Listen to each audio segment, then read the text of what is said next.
The gun was already pressed against her temple when Deputy Kieran Quill stepped through the saloon doors. She did not flinch. That was the first thing he noticed. Opal Everly stood perfectly still with her chin lifted, and her dark eyes fixed on something distant and defiant, as if the cold barrel of a revolver against her skull was merely an inconvenience she had not yet found the time to address. Her auburn hair had come loose from its pins, falling in wild waves around her shoulders, and her dress was torn at the sleeve where someone had grabbed her hard enough to leave a bruise already purpling beneath the fabric. "Step back, deputy," the man holding her growled. His name was Cord Danner, and he was the kind of man whose cruelty had been fermenting for so many years. It had turned into something rotten and absolute. He had 3 men behind him, all armed, all watching Kieran with the flat, patient eyes of people who had already decided how this was going to end. "Step back or I decorate this bar with what's left of her." Kieran kept walking, slow, measured, his hand not touching his gun. "I said stop," Cord snarled. "I heard you," Kieran said. His voice was the kind of quiet that made rooms go still. He stopped about 6 feet away, close enough to see the whites of Cord's knuckles around the gun grip, close enough to see the tiny muscle twitching beside Opal's jaw. "Let her go, Cord. This is between you and me." "This is between me and every Everly who ever drew breath," Cord said, starting with her. And then Opal did something that stopped every man in that room cold. She laughed. It was not a hysterical laugh, not the broken sound of someone coming apart at the seams. It was short and controlled and entirely dismissive, the kind of laugh a woman saves for the moment when a man has thoroughly underestimated her.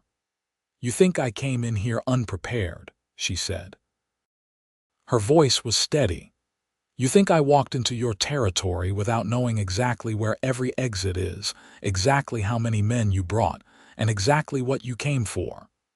She paused, just a breath. "You should have done your reading before you picked up that gun, Cord."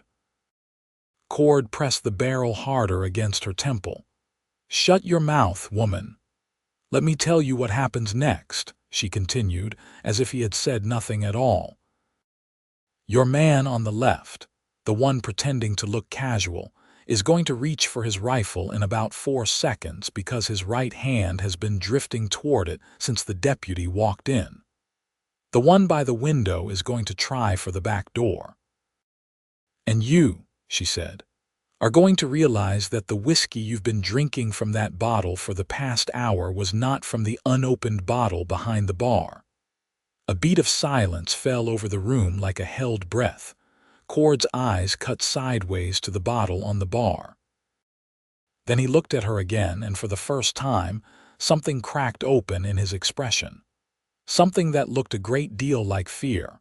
That was when Kieran moved. But none of that. None of the gun or the fear or the extraordinary woman who had laughed in the face of her own execution. None of it had started here. It had started 6 weeks ago, on a Tuesday in September, in the year 1882. In the sun-bleached, wind-scoured town of Redstone Creek, Texas, when a woman rode into town driving a wagon loaded with books, and a look on her face that dared the whole dusty world to give her trouble. Redstone Creek was not a town that welcomed strangers easily. It sat along the Pecos River like something the desert had half swallowed, and then thought better of, a collection of sun-faded buildings and stubborn people who had stayed when smarter folks had moved on. There was a general store run by a man named Horace, who charged too much for everything and apologized for none of it. There was a church with a bell that no longer rang because a drifter had shot it off its mount 2 years prior, and no one had gotten around to fixing it. There was a school that had been without a teacher for 8 months, ever since the previous one had married a cattleman from Colorado and gone north without looking back. And there was a sheriff's office with 1 full sheriff, Thomas Bray, who was 63 years old and had a bad knee and a worse temper, and one deputy, Kieran Quill, who was 28 years old and had inherited the thankless job of keeping actual peace in a town that seemed to consider violence a reasonable response to most disagreements. Kieran was mending a fence post behind the jail when the wagon rolled down the main street. He heard it before he saw it, the creak of the wheels and the steady clop of two horses that were clearly well cared for despite the dust caking their flanks. He straightened up, shading his eyes with one hand, and watched. The woman on the driver's bench sat straight-backed and unhurried, handling the reins with the casual competence of someone who had been doing it since before she could see over the wagon's front panel. She was somewhere in her mid-20s, with the kind of face that was striking rather than soft, sharp-boned and intelligent, with dark eyes that were already moving across the buildings and storefronts of Redstone Creek in the focused, methodical way of someone taking inventory. She wore a practical traveling dress in dark blue that was dusty from the road but clearly well made, and her hair was pinned up with the efficiency of someone who had no patience for elaborate arrangements. Behind her, stacked in careful crates, were more books than Kieran had seen outside of San Antonio. She pulled the wagon to a stop in front of the general store, tied off the reins, and climbed down with the easy grace of long practice. Horace appeared in his doorway with the suspicious look. He gave everyone who showed up with enough goods to suggest they might be competition. "I am looking for whoever handles civic administration," she said to Horace, in a voice that was clear and direct and carried just enough East Coast education to stand out in a town where most people's formality had been baked off by the Texas sun long ago. "I understand the town council is responsible for the school building. I have been in correspondence with a Mr. Alvin Marsh regarding the teaching position." Horace scratched the back of his neck. Alvin Marsh passed on in July. Heart gave out. She absorbed this without visible distress. Who assumed his responsibilities? Nobody in particular. Then I would like to speak to the person most in charge. Horace pointed, without much enthusiasm, in the direction of the sheriff's office. She turned to look, and that was when her eyes found Kieran, who had wandered closer in the way of a man who is curious, but is trying to appear as though he simply happened to be in the vicinity. He was still holding the fence post mallet, which undermined the casual effect significantly. She regarded him with an expression that was entirely neutral and somehow more assessing than if she had stared openly. "Deputy," she said, not a question. His badge was visible. "Madam," he said, "I am Opal Everly. I have been hired to teach at the school here. I would like to discuss the arrangement with whoever is in authority, as I understand the hiring party is no longer living." "That's correct," Kieran said. "Sheriff Bray would be the one to talk to. He's inside." She nodded once, brisk and decisive, and walked toward the office. Kieran watched her go. Then he set down the mallet and followed, because something in his chest had just shifted in a way he could not immediately explain, like a compass needle swinging toward north. Sheriff Bray was not an easy man to charm or impress, but Opal Everly did not appear to be trying to do either. She laid out her credentials on his desk with the methodical calm of someone who had prepared for every objection and had responses ready before the objections were even voiced. She had studied at a women's college in Philadelphia. She had taught in 3 different towns across Kansas and Oklahoma. She had references, which she produced in a neat folded packet. She had enough money saved to sustain herself for 3 months regardless of whether the school board provided accommodation, though she noted that accommodation had been included in the original correspondence, and she intended to hold the town to that agreement. Bray, who had been half asleep before she walked in, was now fully upright and blinking at her with an expression of cautious respect. "The school building needs work," he said. "I assumed it would. I am capable of managing basic repairs." The previous teacher had some trouble with certain families in town. They didn't like the curriculum. "I expect I will have that trouble too," she said. "I intend to teach what children need to learn, not what adults find comfortable.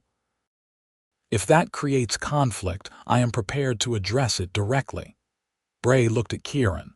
Kieran looked back at him with a slight shrug that said, "What exactly would you like me to add to this?" "All right, Miss Everly," Bray said. "The building's yours. Kieran will show you where you'll be staying. We've got the Marsh house that's sitting empty since July. Town owns it now." She stood and gathered her papers. "Thank you, Sheriff." Then she looked at Kieran. "Deputy, I can take you over now if you like," he said. "That would be efficient," she said. Which was not, Kieran reflected as he led her back out into the sun-hammered street. The warmest thing anyone had ever said to him. But there was something underneath her precision that felt less like coldness and more like armor, and he had enough experience with armor to recognize it when he saw it. He showed her the Marsh house, which was a modest clapboard structure with a porch that had seen better decades, and a garden that had given up entirely in the July heat. She walked through each room with the same systematic attention she had given to the town's storefronts, her dark eyes moving and recording. "It is workable," she said. "You could call it home," Kieran suggested mildly. She glanced at him with something that might have been amusement if it had been willing to commit to the expression. "It is workable," she repeated, and went back outside to deal with her wagon. He helped her unload the books without being asked, stacking the crates where she directed with the quiet efficiency of a man who was not going to make her ask twice for anything. She did not thank him effusively, but she did hand him a jar of water from the wagon without comment when they were halfway through, which felt somehow like more than a thank you. "Where did you come from?" he asked. Not where she had come from before this, but where she had traveled from most recently. "San Antonio," she said. "Before that, Abilene. Before that, a town called Guthrie, Oklahoma. Moving around a lot. I go where the teaching positions are." He considered pushing further, but something in the set of her shoulders told him the door was closed on that line of conversation, at least for today. He respected the closed door. He had a few of his own. "Anything you need in town," he said when the last crate was inside. "Horace has most of what you'll want. He charges too much, but his goods are reliable. The cafe next to the general store is run by a woman named Mary Sutter, and her food is the best thing about Redstone Creek, which I say as someone who is only slightly biased." Opal looked at him with that careful, neutral expression. "Why slightly?" "Because she makes a pie that I genuinely believe is the reason I have stayed in this town as long as I have," he said. Something changed in her face then, just slightly, just at the edges.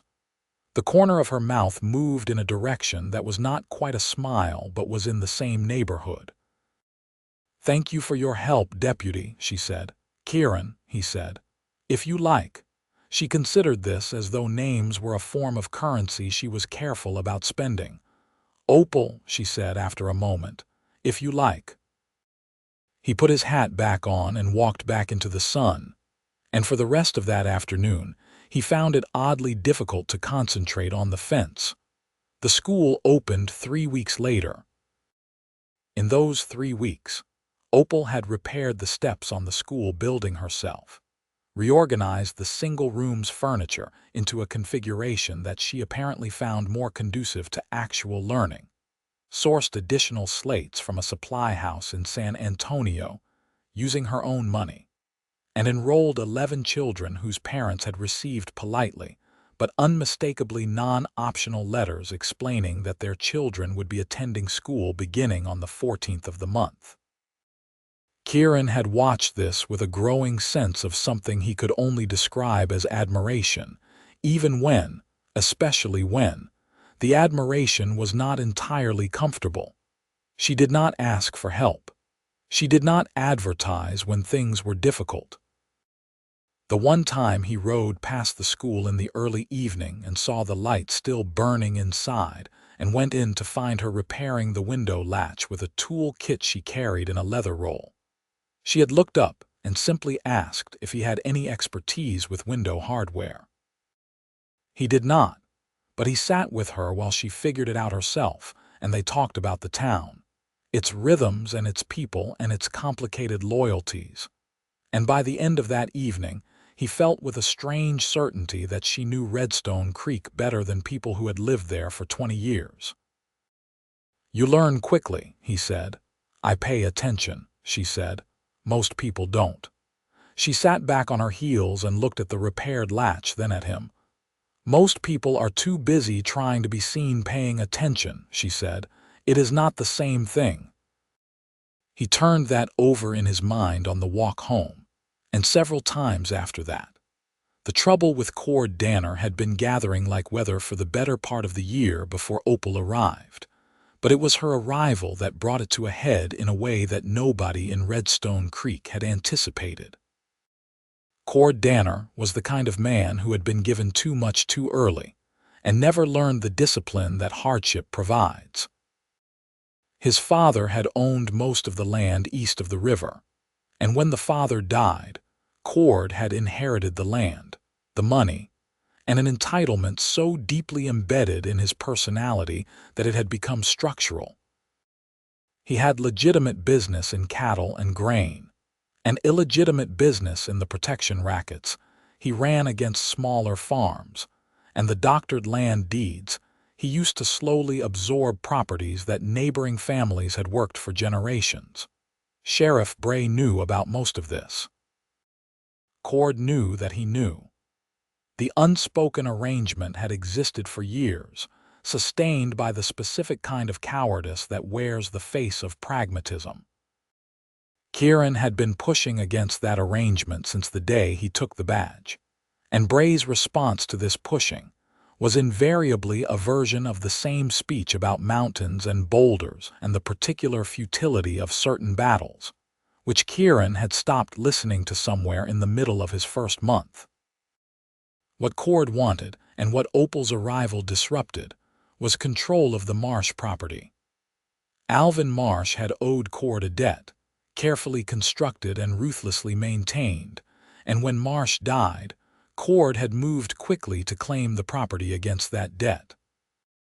He had been in the process of documenting his case to the land office when the town had acted first and placed Opal in the house.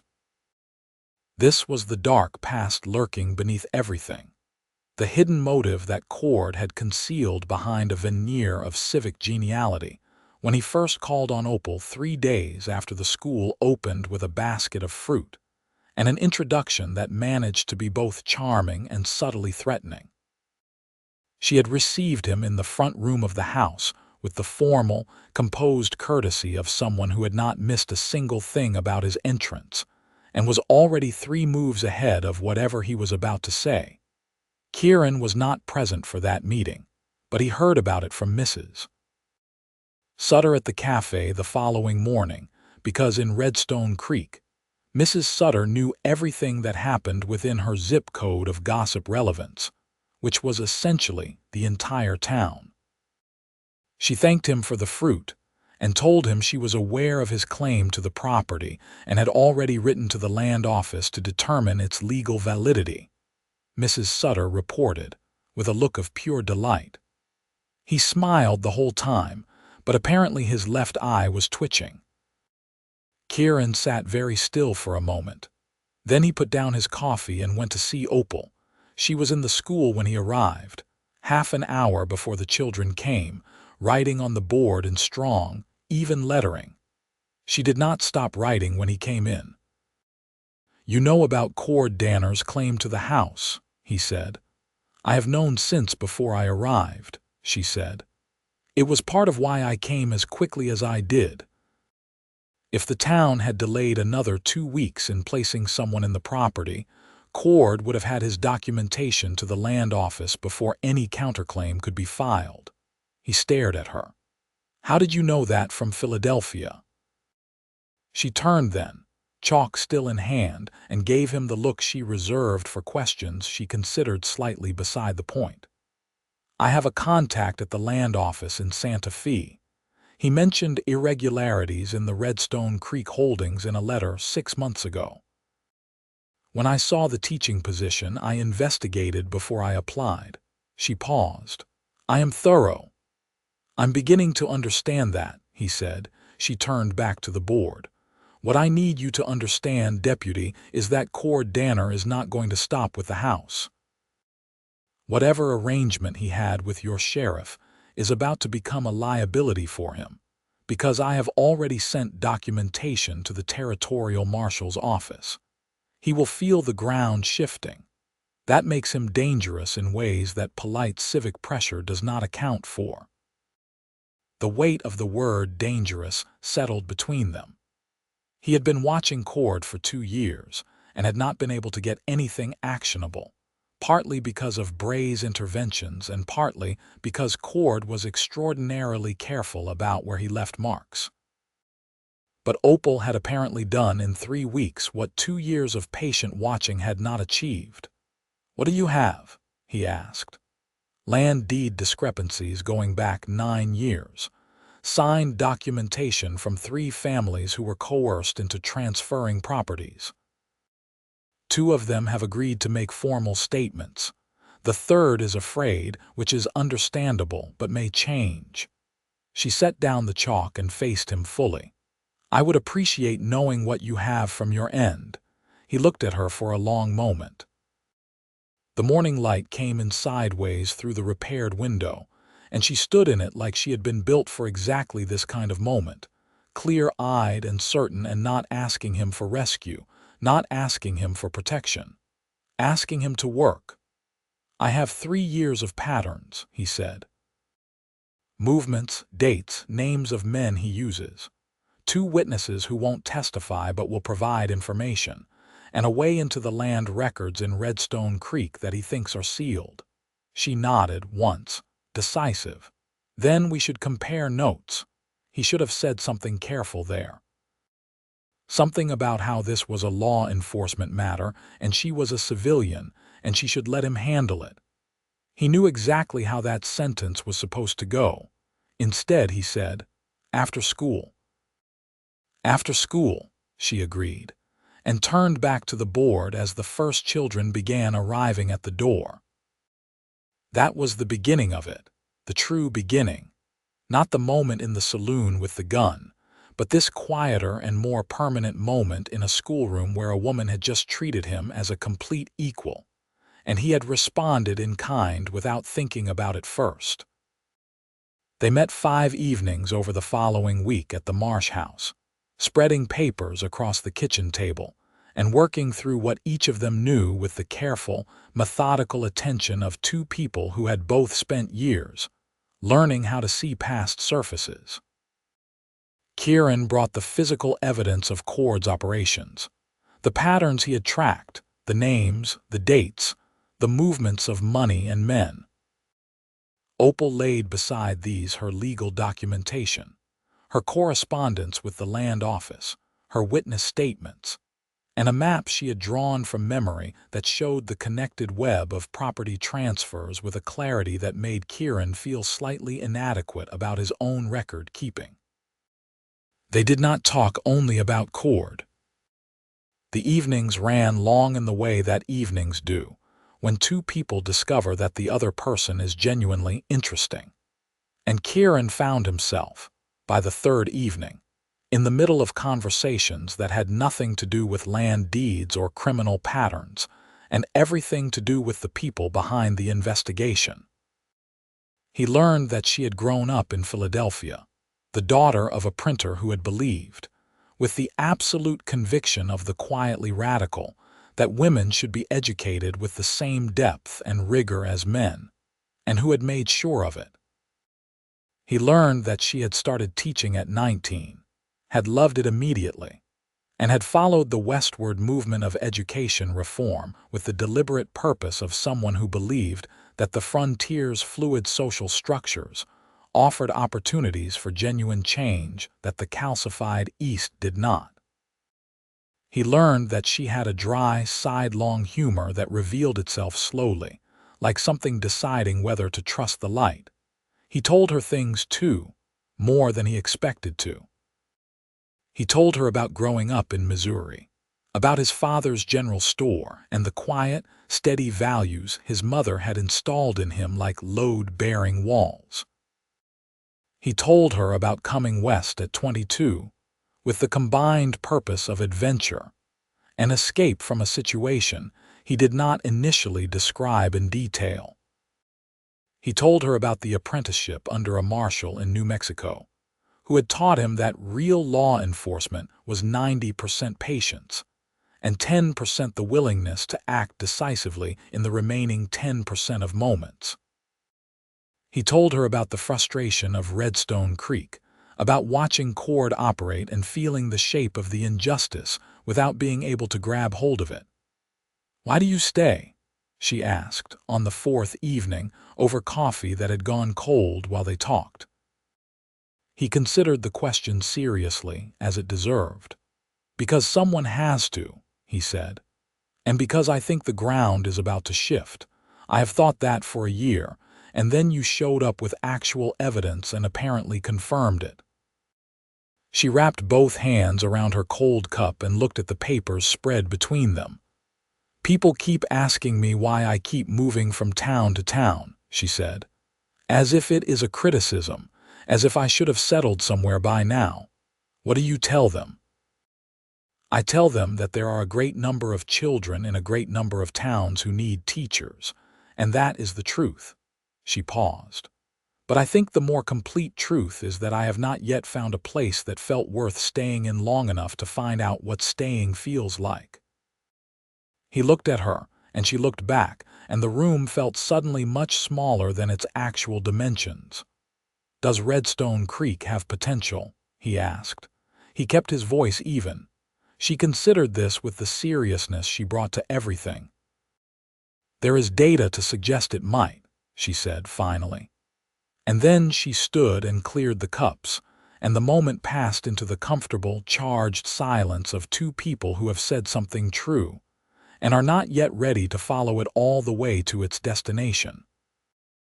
It was on the fifth evening that things broke open. Kieran arrived at the Marsh house to find the front door standing 3 inches open, which Opal would never have left, and his hand went to his gun before he even registered the decision. He went in fast and quiet, and found the front room in moderate disarray, papers scattered but nothing seriously damaged, and Opal standing in the middle of it with a look on her face that was angry rather than frightened, which he found both reassuring and characteristic. "Someone went through the papers," she said. "30 minutes ago, I came back from the school and found the door like this." He checked the rest of the house systematically, then came back. "Anything taken?" "The primary witness statement from the Garza family," she said. "The original. I have a copy in a different location, but they did not find that." Her jaw was tight. "This was Cord, or one of his men, more likely," Kieran said. He stood in the center of the disrupted room and felt his patience with the slow, careful process they had been building hit the particular wall it was always going to hit. He knows you're building something. The question is whether he got enough to feel safe or enough to feel threatened. "Threatened is more dangerous," she said.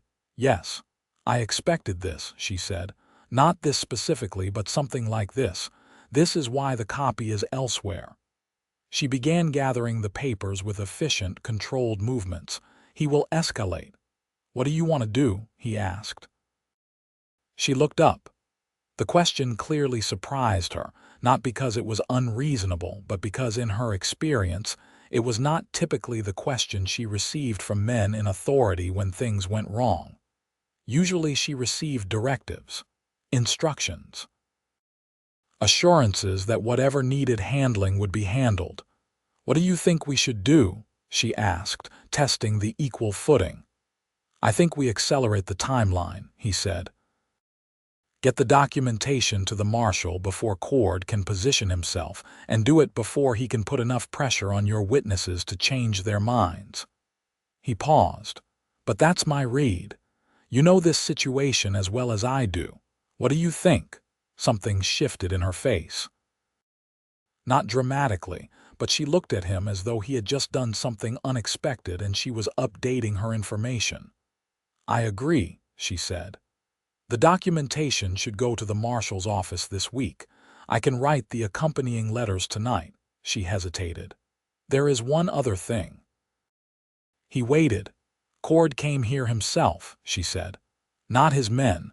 I found a distinctive footprint in the garden, and Cord wears custom boots which he has been known to mention in polite company more than is strictly necessary. The print is distinctive. Kieran absorbed this. You're sure?" "I measured it," she said, and pointed to where she had already sketched the boot print dimensions on a piece of paper. He looked at the sketch. Then he looked at her. A woman who had just had her home broken into and responded by measuring the intruder's footprint for evidence. "You are," he said, and meant it entirely, "genuinely remarkable." She looked away from him, back at the papers, and a faint flush rose along her cheekbones that she was clearly determined to have no part of. "I am thorough," she said, for the second time since he had known her, and this time it landed entirely differently. He helped her restore the papers to order and stayed until she had the documents organized for their dispatch. And when he left, he stood on the porch for a moment in the dark, listening to the sounds of the town settling into night. The urgency of the situation was real, and he was not minimizing it. But underneath, it was something else entirely, warm and inconvenient and growing with the specific persistence of things that have already been decided by a part of you that the rational mind is the last to consult. He was falling for her. He had known it in some corner of himself since the first day, since the dust and the books and the lifted chin, but it had moved into the main room of his awareness now and was showing no signs of leaving. He walked home through the dark and told himself that the situation needed to be resolved first. That was the practical position, the sensible one, he believed himself, approximately. The following 3 days moved with the contained urgency of a river that has found the channel between its banks and is moving with purpose. Opal wrote letters. Kieran contributed his documentation. They dispatched a trusted rider named Cal, who owed Kieran a considerable favor and had the discretion of someone whose life had depended on it before, to carry the package to the territorial marshal's office in Santa Fe. Meanwhile, Cord Danner moved too, because Cord Danner was not a patient man and had never had reason to learn patience. The first pressure came through the school. 2 families withdrew their children on the same day, citing concerns about the curriculum that were transparently not about the curriculum at all. Opal wrote them each a letter and appeared at each of their homes in person, calm and direct, and explained that she understood the pressure they were under, and that it would not be held against them if they sent the children back when the current situation was resolved. Both families looked at her with equal measures of guilt and relief. The children were back within the week. The second pressure came through Sheriff Bray, who called Opal into his office for what he presented as a friendly conversation about the boundaries of her responsibilities as a teacher, and what he described as her tendency to involve herself in civic matters that were not strictly within her purview. He was apologetic about it, in the way of a man who knows he is doing something wrong, and is apologizing to himself rather than to the person in front of him. Opal listened to the entire speech with patient attention. Then she said, "Sheriff, I have copied my correspondence with the marshal's office and the land office for your records, as the law requires you to be aware of ongoing investigations affecting residents in your jurisdiction. I have left those copies with your deputy, who has been appropriately informed throughout this process." Bray stared at her. Then he looked at Kieran, who was standing by the wall with his arms crossed and an expression of entirely neutral cooperation. "You've been working with her on this?" Bray said. "I have been doing my job," Kieran said. "Sir." The silence that followed had several layers. "This is going to create significant trouble," Bray said finally. "It is going to correct a significant injustice," Opal said. "I understand those can feel similar from certain angles." Bray was quiet for a long moment, and then something moved through his expression, something that might have been the remnant of the man he had been before 20 years of pragmatic accommodation had worn the edges off his integrity.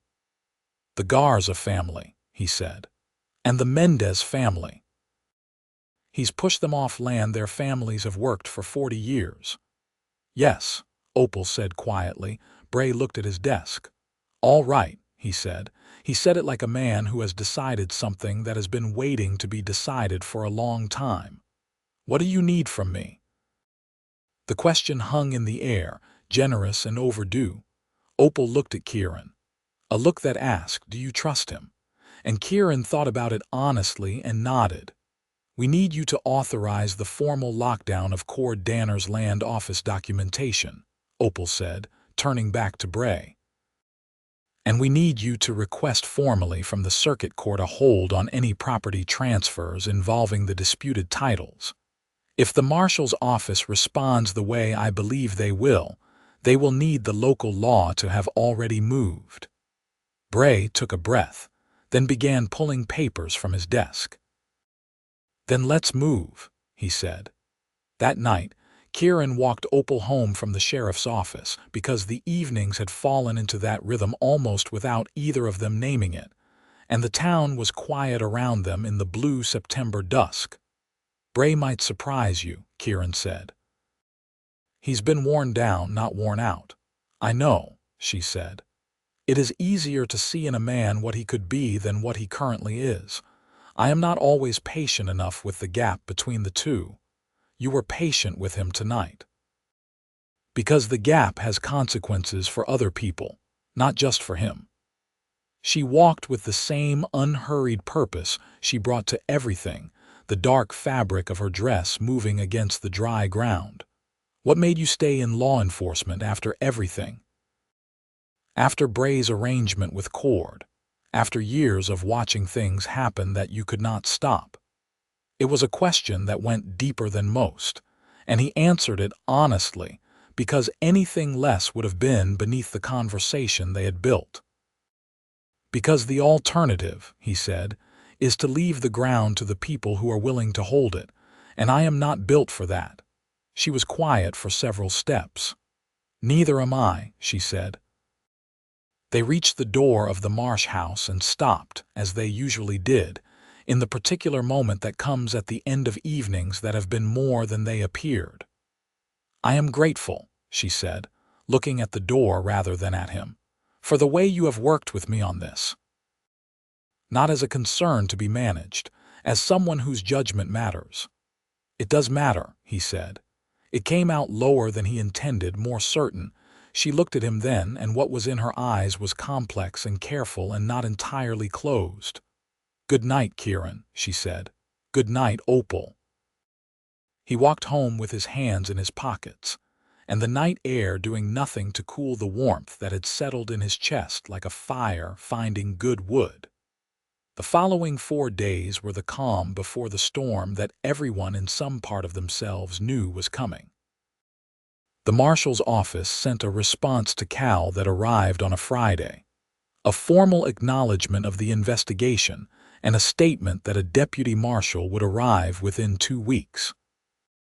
This was legitimately good news and also a complication, because Cord Danner had sources in the postal system and would know within hours that the letter had arrived. Kieran told Opal over breakfast at the cafe, because they had started having breakfast together on mornings when the school day began later, sitting across from each other with coffee and Mrs. Sutter's extraordinary biscuits, working through the day's considerations with the easy coordination of two people who had developed a shared language of the situation. "He will move before the marshal arrives," Opal said. "That's what I expect," Kieran said.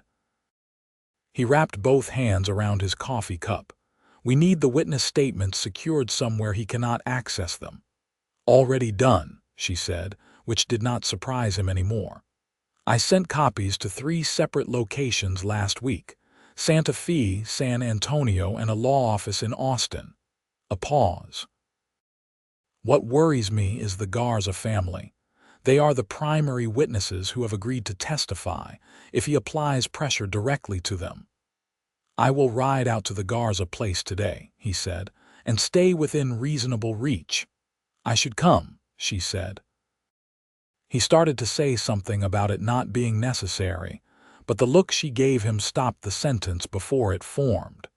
She was right that she should come.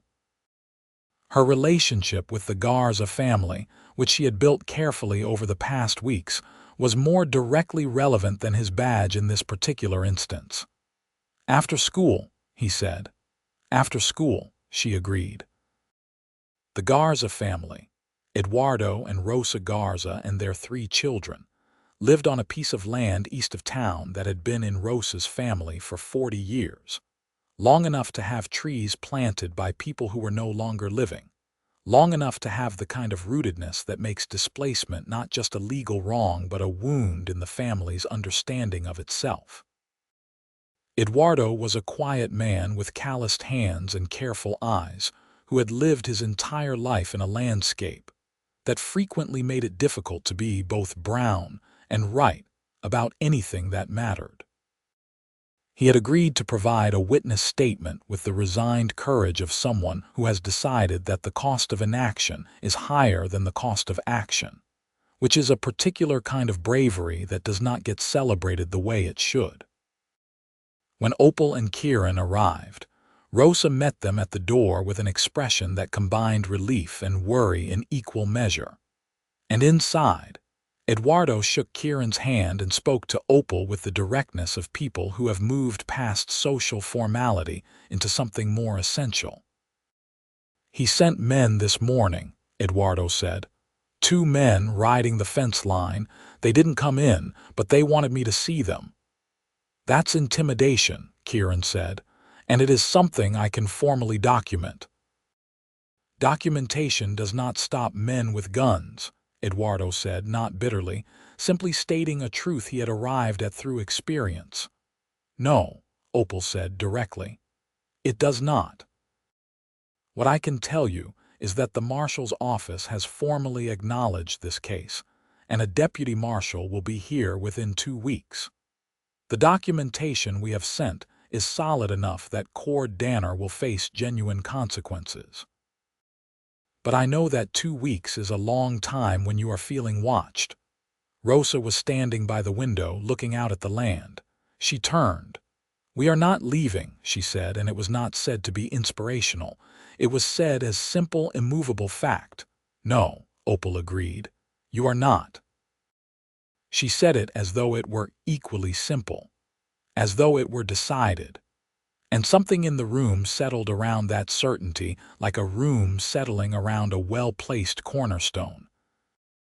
They stayed for an hour, working through the practical arrangements, and on the ride back Kieran and Opal moved through the darkening landscape in a silence that had texture to it, the kind of silence that is doing a great deal of work. "I want to tell you something," Kieran said finally, and Opal looked sideways at him from her horse. "All right," she said. He took a breath that was harder than it should have been for a man who had talked his way through bad situations most of his adult life. "I know this is the middle of something complicated," he said. "And I know you are not someone who needs things simplified for you. But I have found that I am thinking about you in ways that are not entirely professional. And I think you should know that, because I think you are someone who prefers to have information rather than have it withheld on the assumption that you cannot manage it." She was quiet for long enough that he looked at her to see if she was going to respond, and found her looking straight ahead with an expression that was controlled, but not closed. "I think," she said carefully, "that I have preferred to manage my own situation for long enough that the idea of someone else having thoughts about it is both uncomfortable and something I have not been able to stop thinking about since approximately the second week." He absorbed this. "That's not a no." "No," she said. "It is not a no." Another pause. "But I do not need to be taken care of, Kieran. I want you to understand that before this goes any further in either direction." "I know that," he said. "I have known that since the first afternoon. I am not interested in taking care of you. I am interested in working beside you." He let the horses walk a few steps. "I might have handled things earlier in this situation less well if I had been doing it alone. The combination of what you know and what I know has been more effective than either of us separately. That is not nothing." She was quiet again, but this time the quality of the quiet was different. "No," she said softly. "It is not nothing at all." They rode back to town in the blue September dark, close enough that their stirrups occasionally touched without either of them moving away. And Kieran thought that this was what it felt like to arrive at the edge of something both of them had been circling for weeks, finally willing to acknowledge the territory. Cord Danner, as Kieran had predicted, did not wait. 2 nights later, Cord made his move, and he made it with the particular efficiency of a man who has been planning for the possibility and the particular recklessness of a man who is starting to feel the ground shift beneath him. He had learned, through the same network of information that had told him about the marshal's letter, about Opal's meeting with the Garza family, about the copies of documents sent to multiple cities, and he had recalculated his position and arrived at the conclusion that direct action was preferable to legal maneuvering. Opal had gone to the Silver Crest Saloon to meet with the owner, a man named Hal Prout, who had his own grievances against Cord and who had been cautiously willing to discuss them. It was not a meeting Kieran had known about, because she had arranged it that afternoon and had not yet had the opportunity to mention it. And she had calculated, correctly, that she could handle a preliminary conversation on her own. What she had not fully calculated was that Cord's network would see her enter the saloon before Hal arrived, and that Cord himself would arrive minutes later with 3 armed men. Kieran had been at the sheriff's office reviewing the court documents when a boy named Thomas, who ran errands for half the businesses in town, came through the door at a pace that meant something had gone sideways. "Miss Opal's in the Silver Crest," Thomas said, breathless. Cord Danner went in behind her with guns. Kieran was out the door before Thomas finished the sentence.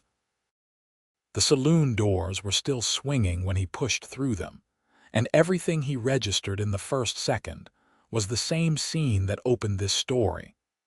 Opal standing in the center of the room with Cord's gun at her temple, and a look on her face that was not fear but something stronger and more complicated than that.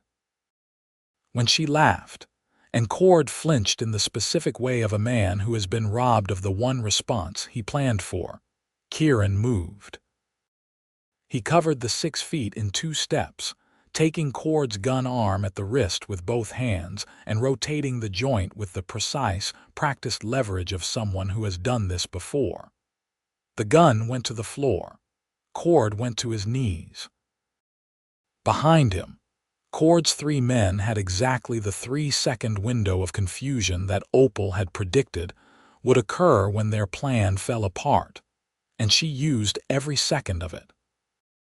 The man on the left, whose hand had been drifting toward his rifle, found himself looking at a small but entirely functional derringer that Opal had produced from somewhere in her sleeve, leveled with the steady calm of someone who had not only carried it, but had learned to use it. "Hands up," she said, to all three of them, and her voice had the specific quality of someone who has already decided what happens next if they do not comply.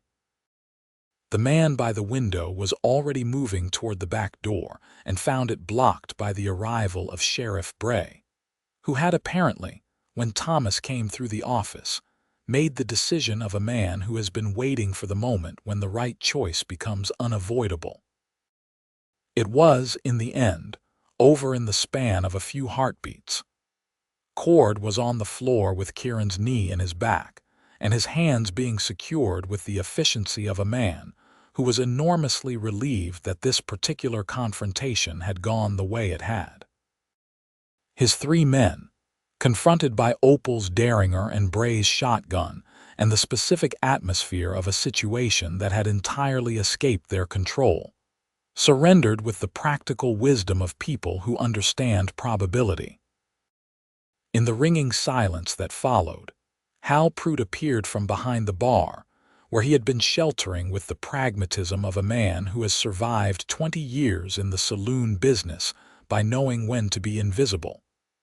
He looked around at the scene with wide eyes, and then at Opal. "You are," he said, "not who I expected." "Nobody usually is," she said, and lowered the Derringer with a steadiness that Kieran suspected she felt more than she appeared to. Cord was taken to the jail. His men were taken to the jail. Bray, standing in the middle of the aftermath, looked at the documentation that Opal had on her person, which included the copy of the Garza witness statement that she had brought specifically, because she had expected Cord to move and wanted the evidence close. And then he looked at Kieran with the expression of a man who is about to make a formal accounting of the past several years. "I should have moved on him sooner," Bray said. "Yes," Kieran said. "But you moved on him now, that matters." Bray nodded heavily, then he went to work. Opal was sitting on the edge of a table, reorganizing the papers she had been carrying into their proper order, when Kieran came to stand beside her. The saloon had mostly cleared of the people who had been there when Cord arrived, all except Hal, who was now behind his bar in the accustomed position of a man returning to normal operations, and Mrs. Sutter, who had arrived from some direction with a proprietary interest in dramatic events and was now producing a flask of something from her coat. "You need to sit down," Kieran said. "I am sitting down," Opal pointed out, gesturing at the table edge she was occupying. "More completely," he said. She put the papers aside and looked at him, and what was under her composure was visible now, the fine tremor in her hands that she had been containing, the slight unevenness of her breathing.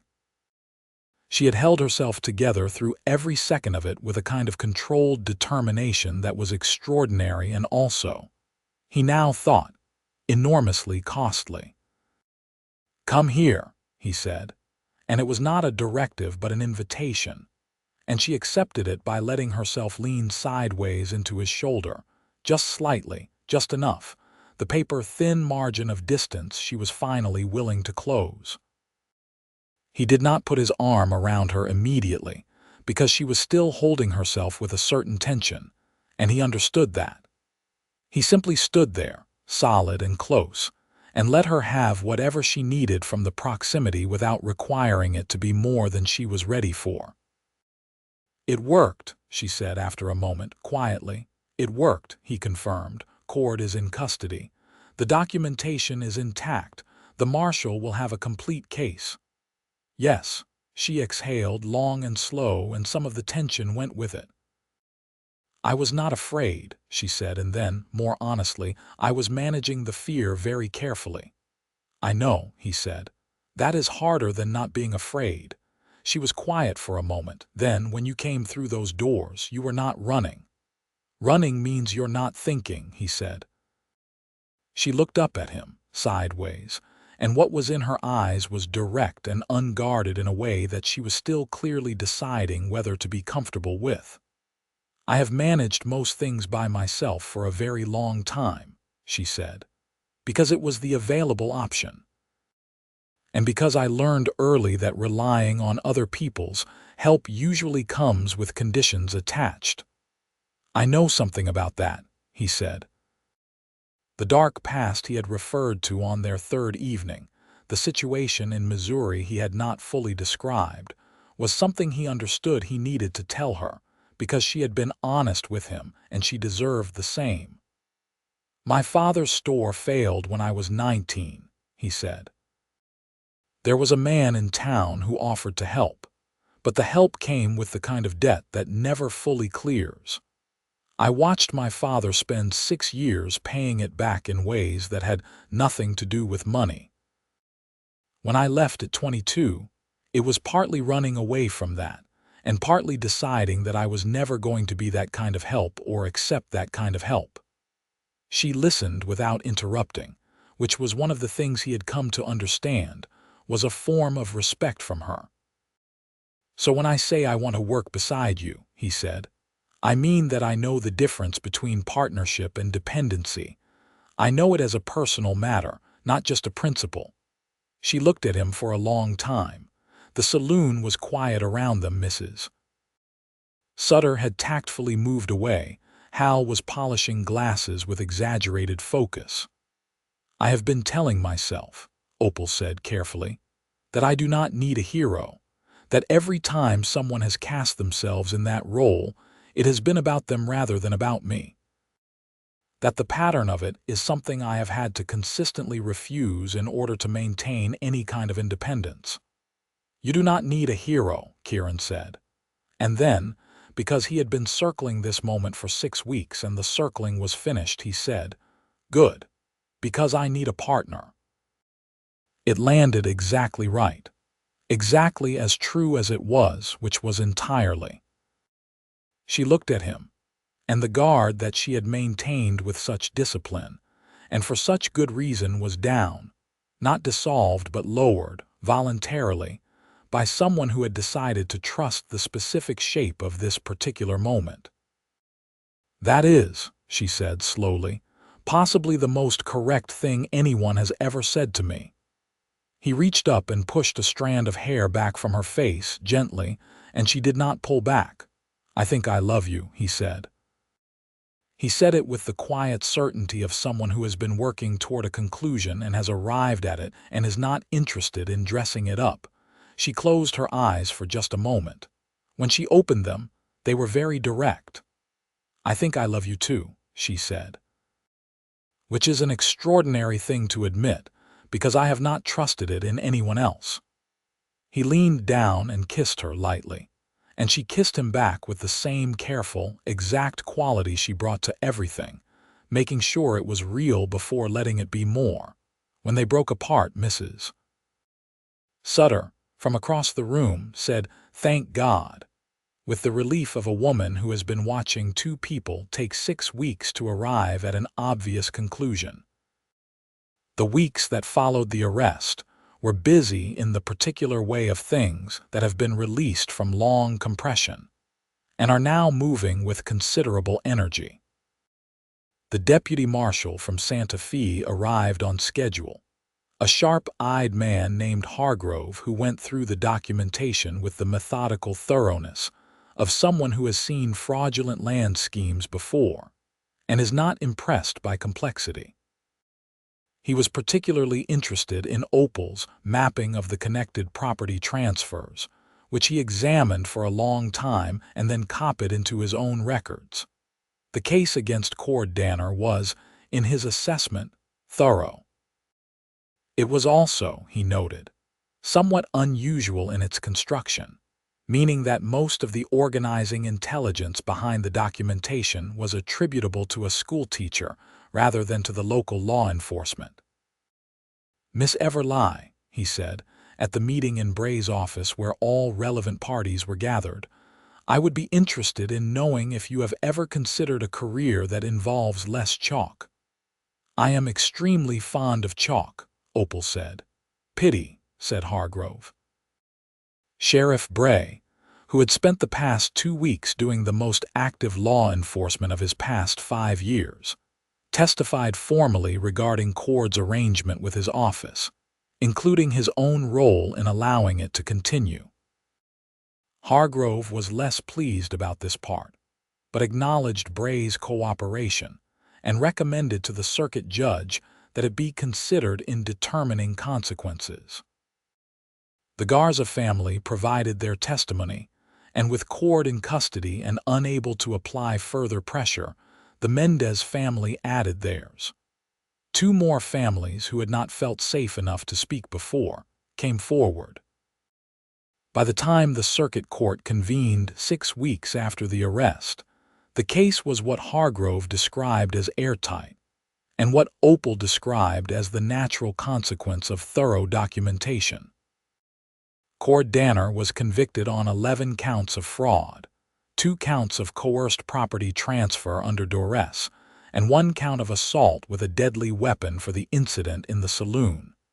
He was sentenced to 8 years in the territorial prison in Huntsville. His 3 men received shorter sentences. The properties that had been wrongfully taken were ordered returned to their owners. The Garza family and the Mendez family and the 2 other families who had come forward got their land back. The papers and the formal orders were delivered in the same week, and Kieran went with Opal to each property to witness the handover, because she believed that things done formally should be witnessed by people who know what they mean, and he agreed.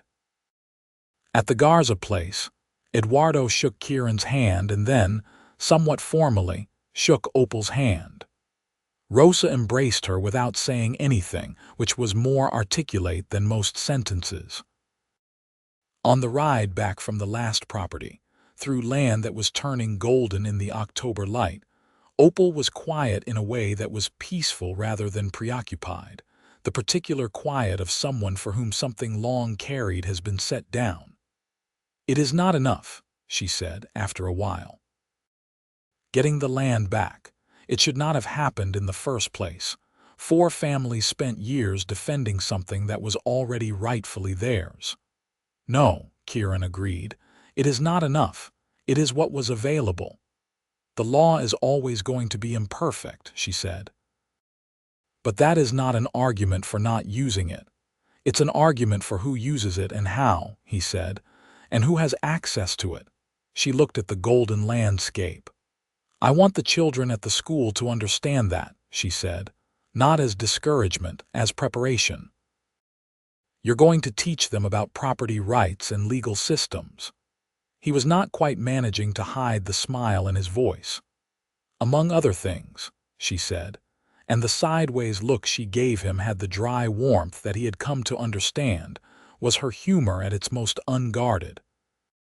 He reached across the distance between their horses and took her hand, lightly, and she let him hold it for the rest of the ride back.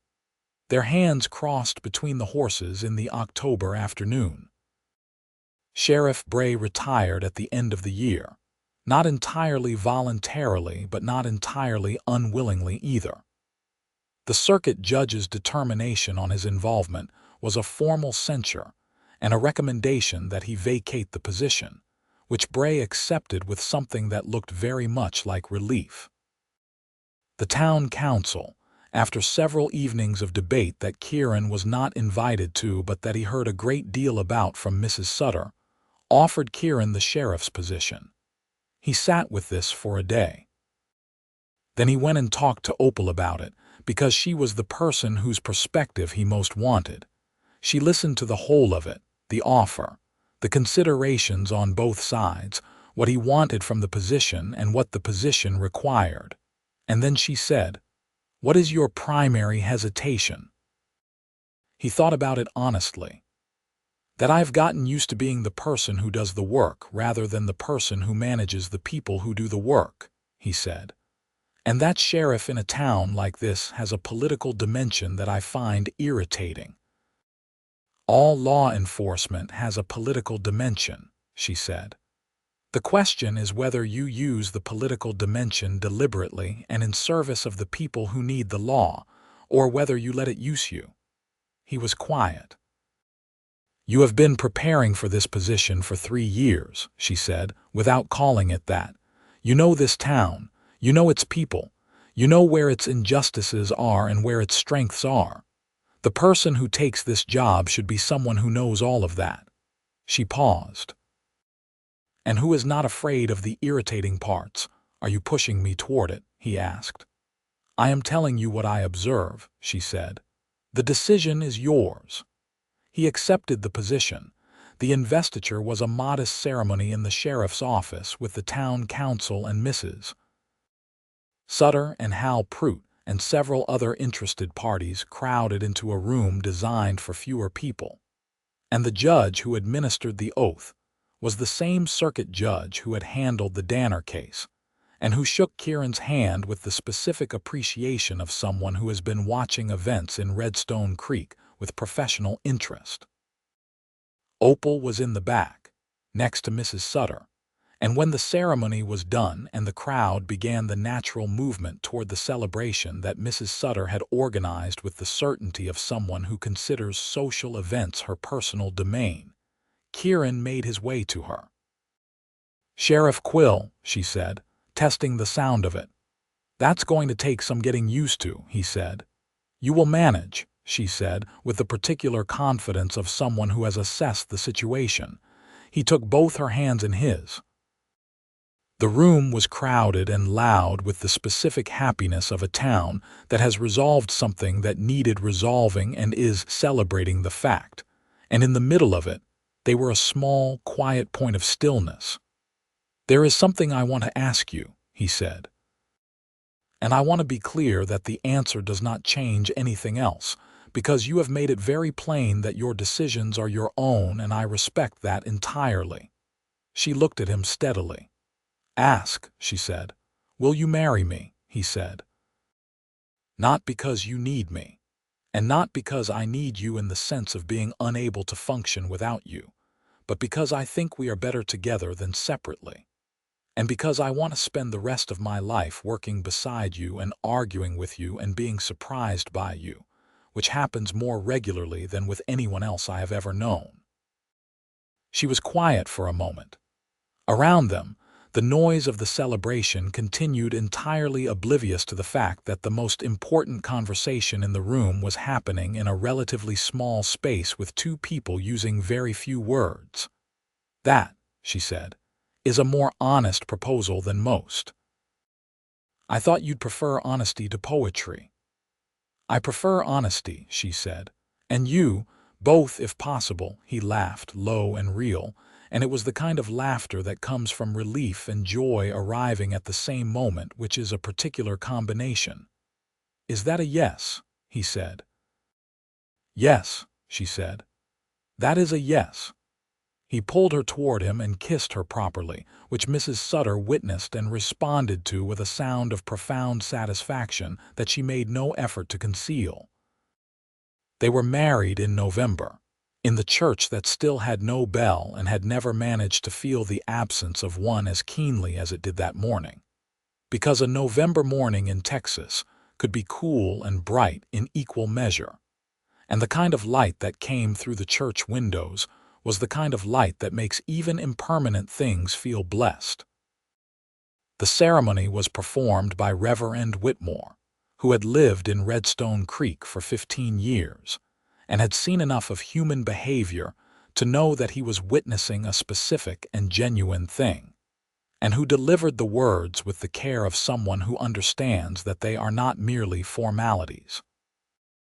Opal wore a dress that was not white, because the trail was too dusty for white, and she was too practical for impracticality.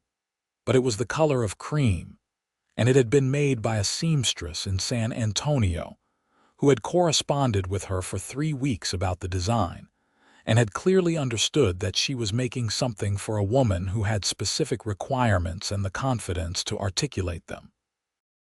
She walked in without anyone giving her away, because she belonged to herself and always had. And Kieran, standing at the front of the church with his best clothes and his steady eyes and the look on his face of a man who is witnessing something he has difficulty believing is actually happening, watched her come toward him with a feeling in his chest that had no good word in English, but which was something on the order of arrived.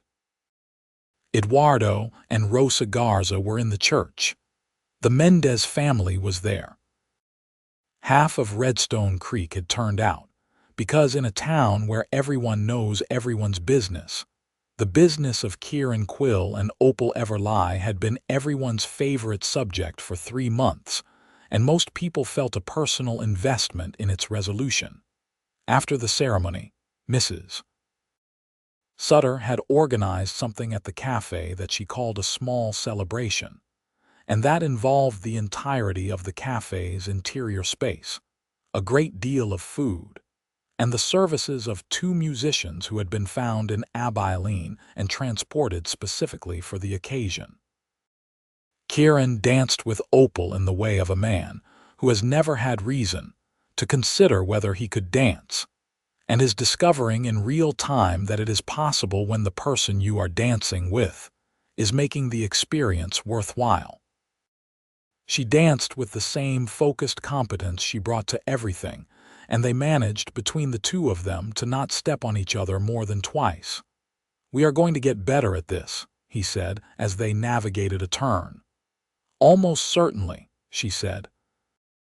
They left in the early evening, riding out to the house that was now theirs together, the Marsh house that had been repaired and expanded over the past months, with a study that held Opal's books and Kieran's maps, and a kitchen that Mrs.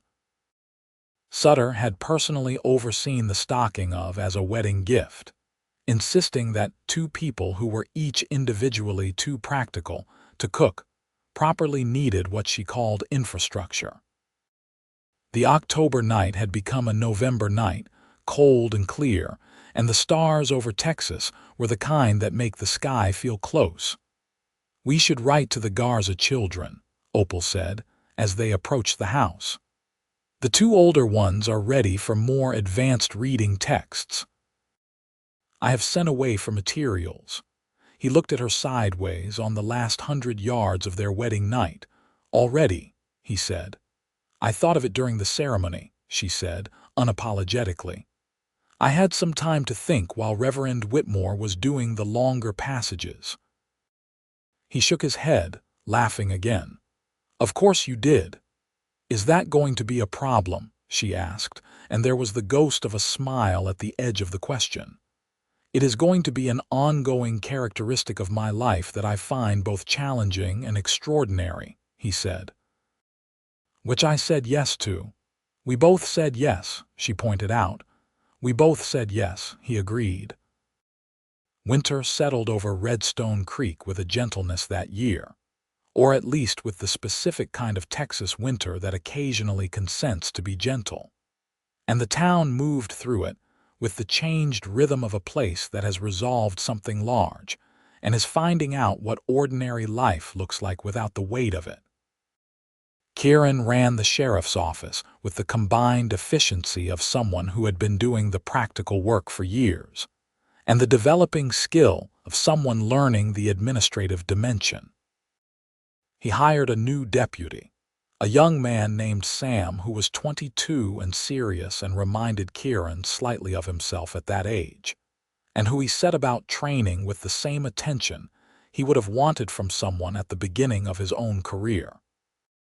Opal kept the school, because there had never been any suggestion that she would not, and she kept it with the same rigorous dedication that had characterized the first month, expanding the curriculum as she assessed the children's capacities and writing letters to educational contacts in Santa Fe and Austin and Chicago about materials and methods and the developing practice of frontier education.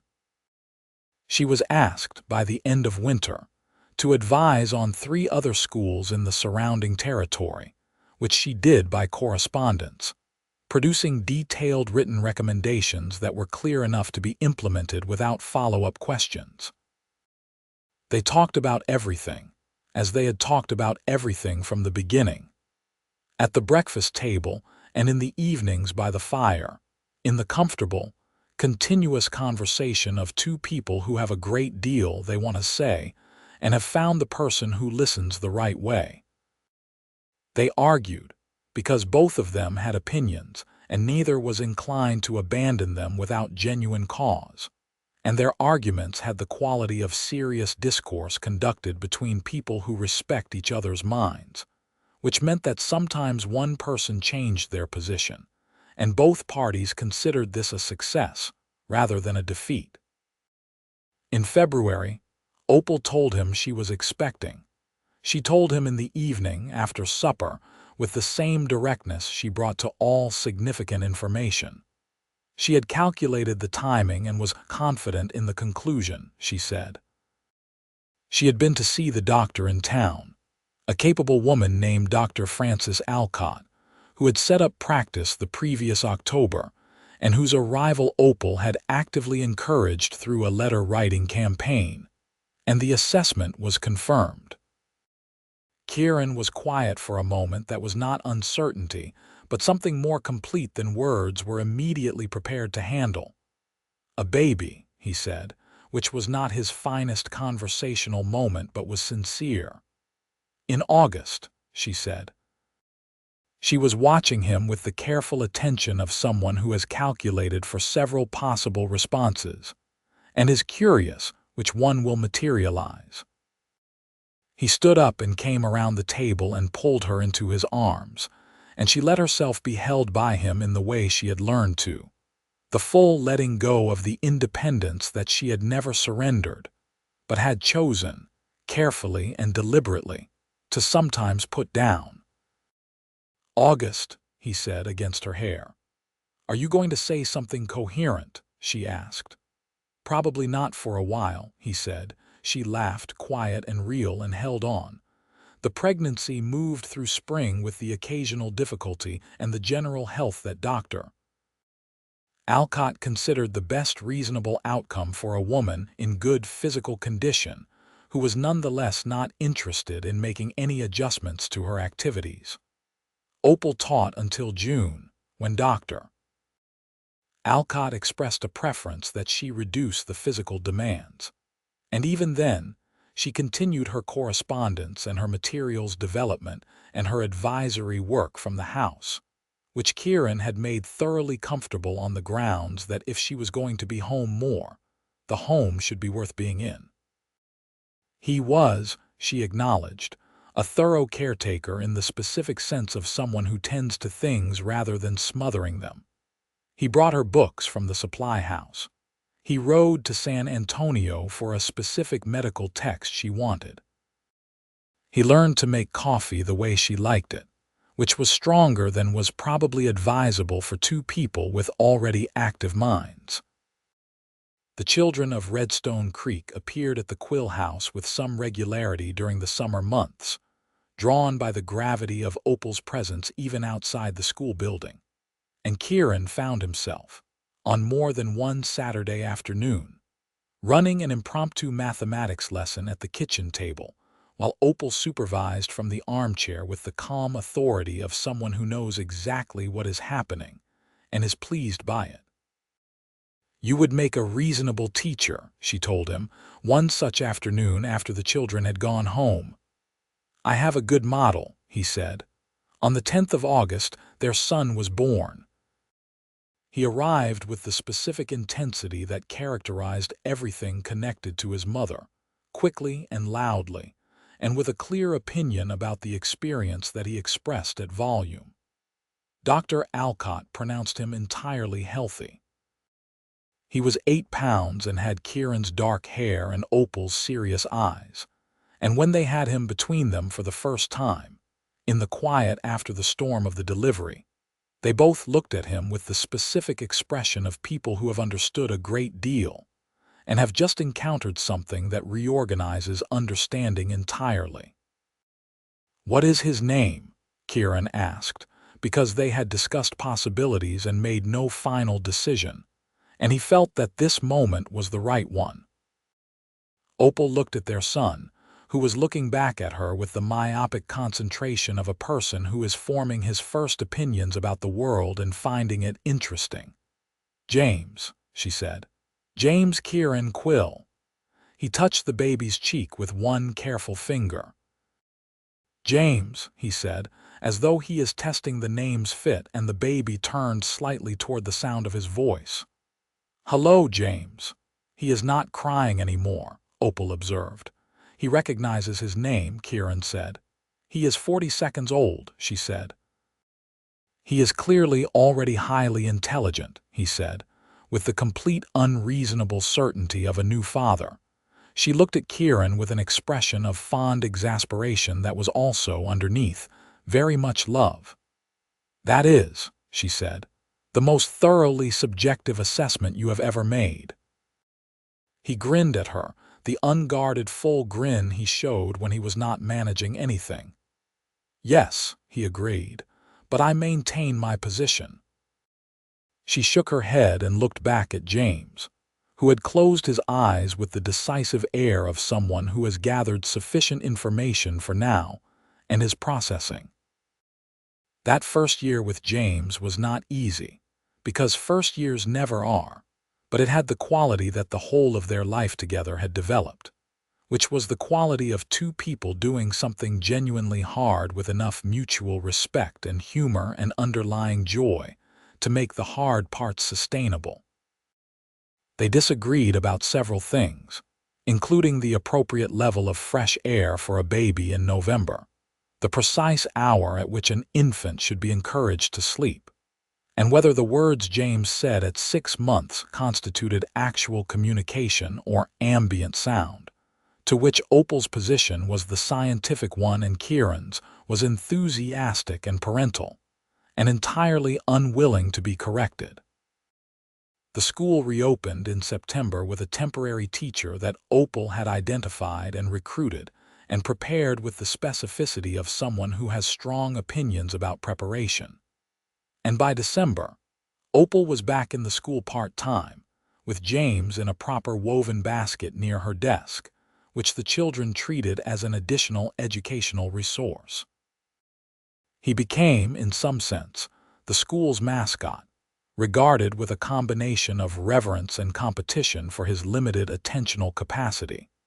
And he received his first education from being in that room long before he was old enough to sit at a desk. The Garza and Mendez children were among Opal's finest students, which she reported to their parents with the particular satisfaction of someone who sees potential fulfilled. Eduardo's eldest daughter, Maria, showed what Opal described as exceptional mathematical aptitude, and Opal wrote letters to institutions in San Antonio about scholarship possibilities before the child was 10 years old, which was the kind of long-range planning that her own father would have recognized. 2 years after James's birth, their daughter arrived in April. She was born with the same decisive energy as her brother, and an additional quality that Dr. Alcott, who had now delivered both Quill children and was developing opinions about the family's general character, described as a certain inherent impatience with unnecessary delays. They named her Clara Rosa Quill, the middle name for Rosa Garza, which Rosa received with a silence that lasted several seconds before she pressed both hands to her face. James, at 2 years old, received his sister with the grave consideration of someone who is reserving judgment until further data is available. By the following month, he had decided in her favor and had appointed himself her primary advocate in all matters, which Clara, even at that age, seemed to find both acceptable and slightly unnecessary. Kieran's work as sheriff had steadied into the particular rhythm of good law enforcement, in a place where the worst of its problems had been addressed, and the ongoing work was the maintenance of something worth maintaining. He had worked carefully with the Territorial Marshal's office on several subsequent cases, always with the specific approach that the Danner investigation had established: thorough documentation, attention to the communities most affected, and the willingness to see the human reality behind the legal framework. He had also, over the years, worked to establish a more formal relationship between the sheriff's office and the families who had historically been most vulnerable to the kind of exploitation the Danner scheme represented.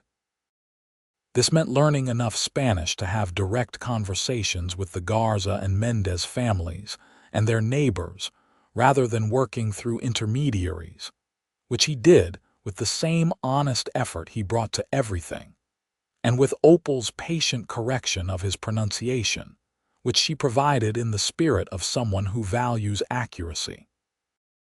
The injustices of the territory were not resolved by one conviction and one returned set of land deeds. Kieran and Opal both knew this, and they talked about it often, in the evenings by the fire with the children asleep.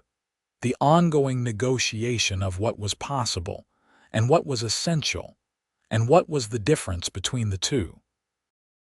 They disagreed, sometimes significantly, about where the lines fell, and those disagreements were some of the most useful conversations they had, because both of them changed their thinking in response to the other's argument more than they admitted in the moment.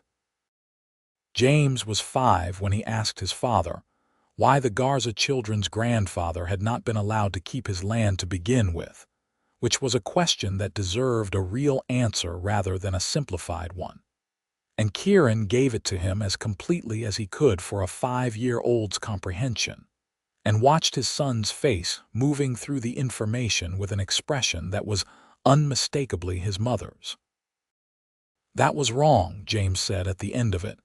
"Yes," Kieran said. "Did you fix it?" "We made it better," Kieran said. "Fixing would have meant it never happened. We got the land back, but the years when they didn't have it, those we couldn't give back." James was quiet with this for a moment. "Is that why you're the sheriff? To try to make things better before they get wrong?" "That's exactly why," Kieran said. James nodded with the gravity of someone who has received useful information. "Then, Mama said that too." "I know," Kieran said. "She usually says it first."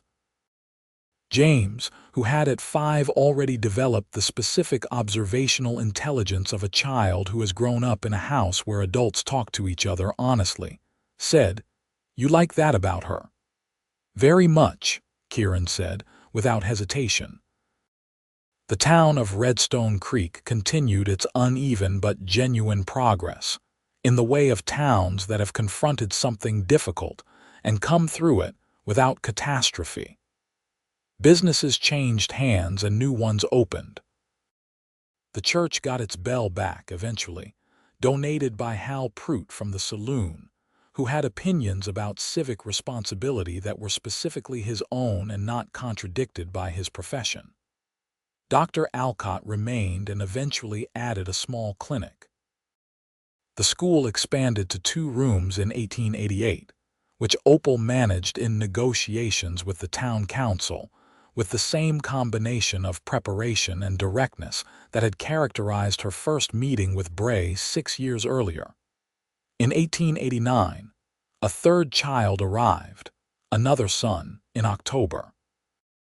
He was named Thomas, not for Bray exactly, but for the quality of the name and because Thomas Bray, retired to a small farm outside of town with his bad knee and his recovering conscience, had spent the past several years being quietly useful in the ways available to him, including a substantial testimony in a subsequent fraud case that had cost him something personally, and had been given anyway.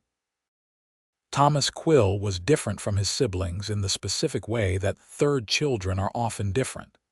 Easier in his relationship with the world, less inclined to immediate intense engagement, and more inclined to the patient, observational approach that turns out, in time, to be its own kind of engagement. He watched everything. He was the quietest person in the house, and invariably the one who understood most of what was happening in it. James and Clara, who had achieved a sibling equilibrium that involved considerable negotiation and occasional arbitration by their parents, received Thomas with the proprietorial interest of children who now have someone younger to organize, and the three of them became the kind of unit that a household understands is not fully separable without loss. She had arrived at a place worth staying in long enough to find out what staying felt like.